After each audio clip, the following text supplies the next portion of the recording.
It was just after midnight when Amazon rail lines clattered into the empty station, the platform illuminated by a single flickering lamp. She stood there, nursing a cup of tepid coffee in cotton gloves, her uniform shivering under the thin windbreaker she had grabbed before leaving the hospital. Her name was Simone Jenkins, a nurse at Mercy General, home from her shift but stuck until the next train. Across the tracks, cars zipped by on the highway overhead, their headlights cutting through. The mist, the chill was biting, and she drew her scarf tighter. Each breath puffed out in a cloud, reminding her that her shift had run 12 hours, that childcare costs were still due, that her car had broken down 3 stops back. She glanced at her watch.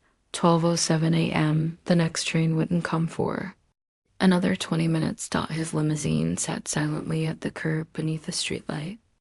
He watched her through tinted windows, noting the trembling shoulders, the hurried tug of her gloves, the way her heels clicked unevenly against the concrete. He had been scouting potential investments on his phone when he saw her from the rear view. Mirror. Something about her posture, quick exhaustion etched into her spine, called to him. His name was Alexander Fleming III, 32-year-old CEO of a tech conglomerate worth billions. He almost never left the penthouse before dawn, but insomnia had struck again. Impulsively, he tapped the chauffeur's shoulder. "Let her in," he said. The driver frowned, but complied. The rear door opened with a pneumatic hiss. Alexander stepped out and crossed under the orange glow. Simone looked up, startled, defensive. "No, thank you," she said, stowing her coffee cup in the sleeve of her jacket. "I'm fine." He offered a glove-mittened hand. "Not tonight." Her eyebrows shot up. "Excuse me?" He gestured toward the empty bus stop. "You're freezing." "You're coming with me." She hesitated. Her mind raced. A stranger, late at night, a billionaire, maybe.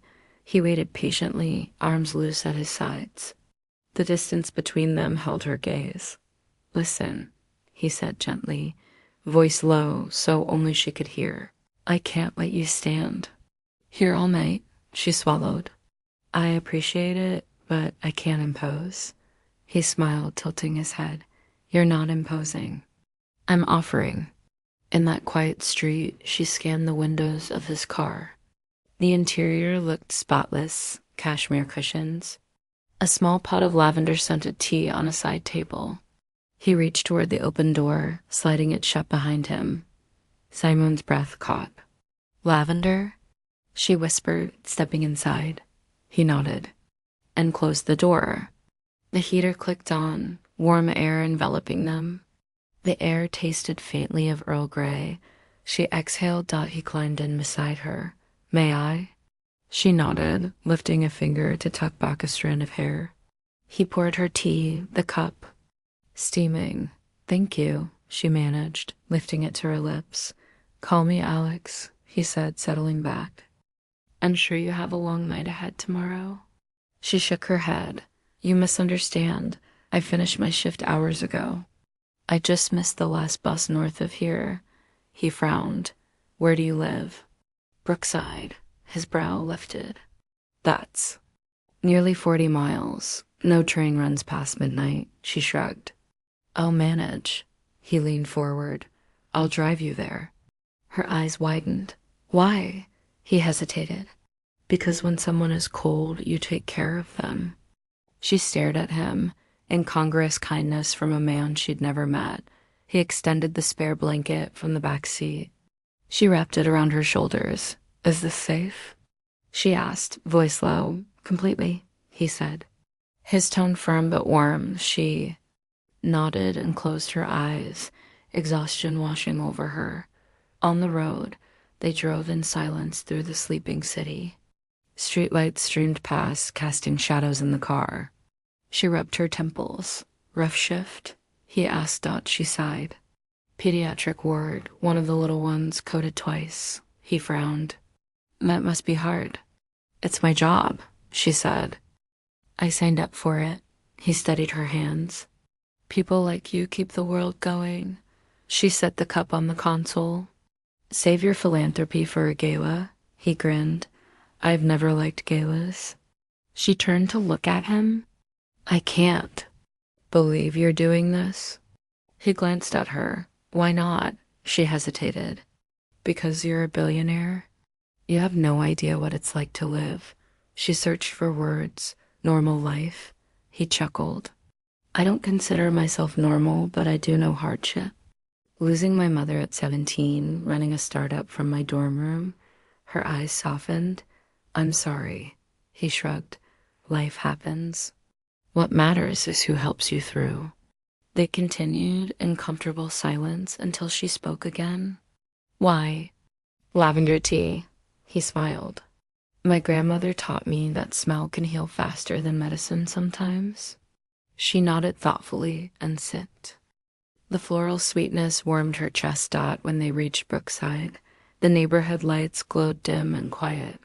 He pulled into her driveway. She looked at her house, modest brick, front yard overgrown. Simpler than the steel and glass towers. He operated.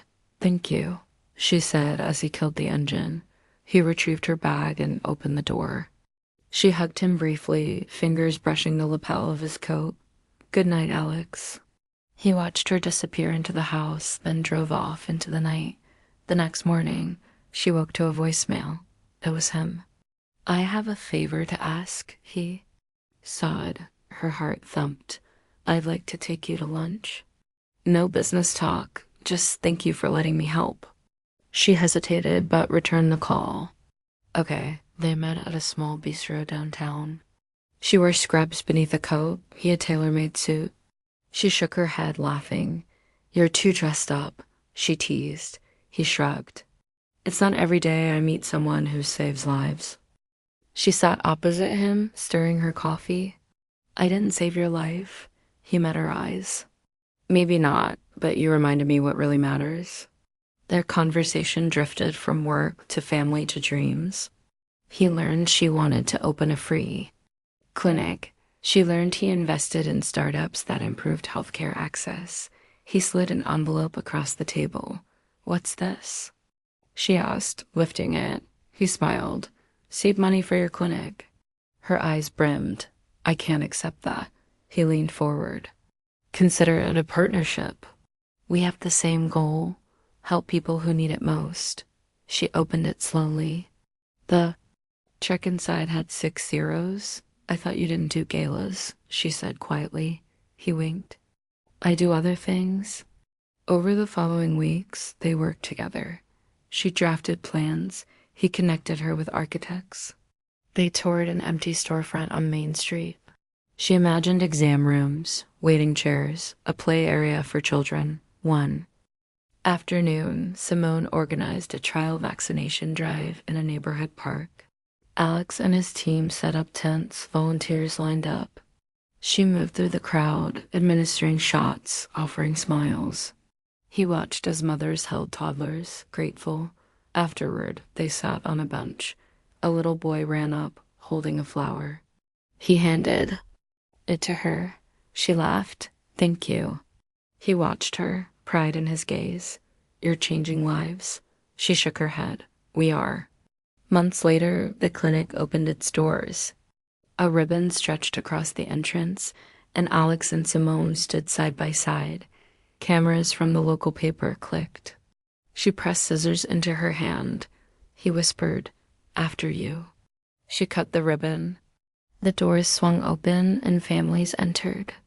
Children in strollers, elders leaning on canes, mothers clutching infants.